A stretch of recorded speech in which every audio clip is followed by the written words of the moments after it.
It's Wednesday, October the 9th. Lake levels actually came down a little bit. It's 9:16, about a quarter. We actually got quite a bit of rain this weekend, but since we got the rain, they've been generating, so lake levels come down a little bit. Water temperature's actually coming down. You know, it's been getting down into the 50s at night. It's been absolutely gorgeous out there fishing. Excuse me. You know, another week or two, the trees should be starting to turn. But the water temperature is about 73 degrees this morning. Get up to about 74, 75 when I came off the water. Not a whole lot has changed.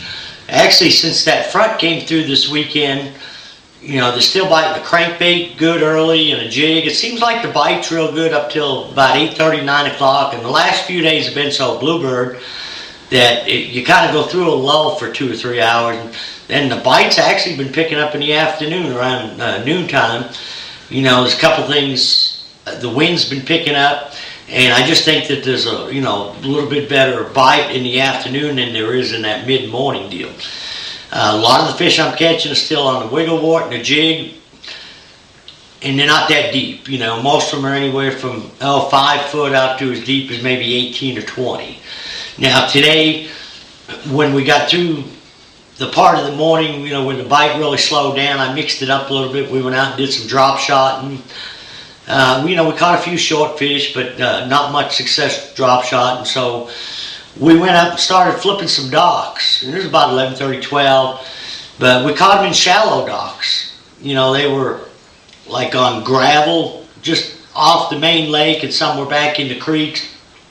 But it seemed like the stalls about 8 to about 12 foot.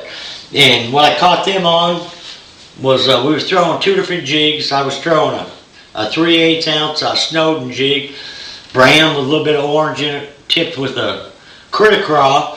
And I had my client throwing a 3/8 ounce football jig, pitching it up into the stalls, and just keeping it on bottom, working it out. Now it seemed like the key was we had to fish the shade.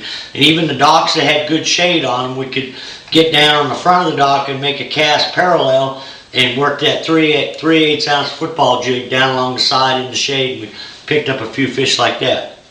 Now, as far as on the wiggle wart, just a lot of crawdad patterns. The PBJ that Fall Creek Lure paints been working real good. This is another one he does. It's kind of like a natural craw. And a V38 will work real good. Green crawdad.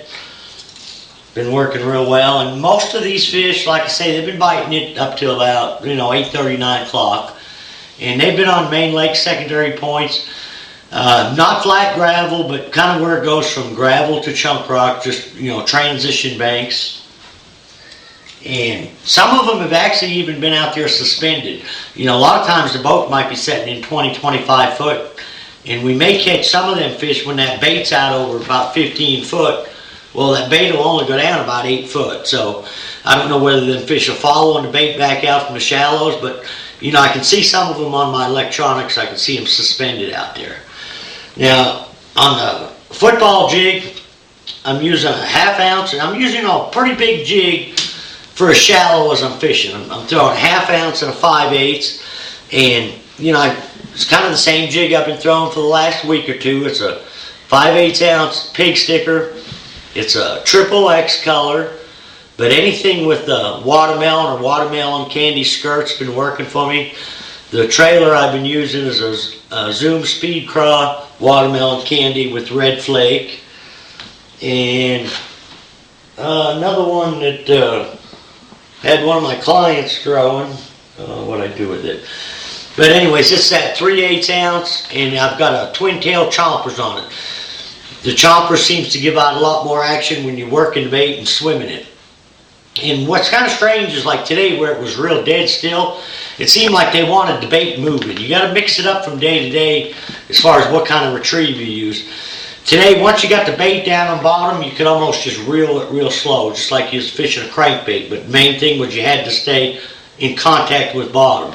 Another way we was fishing was once it gets down the bottom, just taking that rod tip and popping it a couple times, reel the slack, let it set, pop it, reel the slack. And I'm fishing the boat docks the same way. Once the bait gets the bottom, I'm popping it once or twice, moving it through the stall a little bit, popping it once or twice. Don't get a fish or reel up and make another pitch. Now on the drop shot, what I've been using on the drop shot, that Danger Close, that friend of mine, he's been pouring up a lot of these drop shot worms, but he's really pouring some awesome colors up. Worm I showed you a couple weeks ago that we was catching on was like a spade tail. This is it's basically a rudder tail. I think it's like 3 3/4 inches long. This is a plum raspberry I had them pour up. Because the plum of chompers has been working real good. So I actually had to make me up one similar to this color and this rudder tail, and it's been working awesome.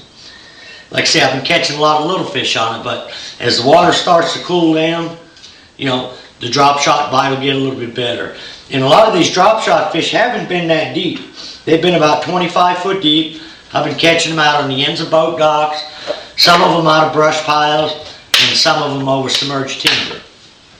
Now as this water starts to cool down, this wiggle wart bite and jig bite's going to do nothing but get better. Ideally it'll be down below 60. It'll get really good. So we've got another 15 degrees or so in water temperature, where a lot of them fish will be a lot more consistent, and the largemouths will move back up in there shallow. I'm still catching probably more smallmouth than anything, but the last couple days we've been catching a few more Kentuckys and largemouth. Now I know this past weekend I didn't fish Saturday. We didn't go out because of the thunder and lightning, but the guys had a tournament and they caught them good. It took, I think it was like 20 pounds to win, and it took a little over 15.5 pounds to get a check. That was 6 fish, but most of the guys reported, catching them on spinnerbaits and crankbaits all day long.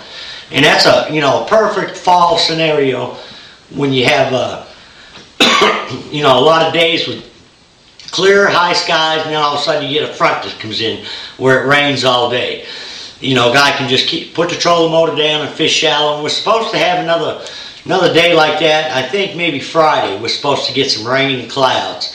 So this time of year, that's kind of we look forward to days like that, because it's going to get the fish fired up, and it's going to get the largemouth up there feeding. There's, a lot of different ways you can catch them, but the most consistent, just tie on a couple wiggle warts and a couple different spinner baits and cover water.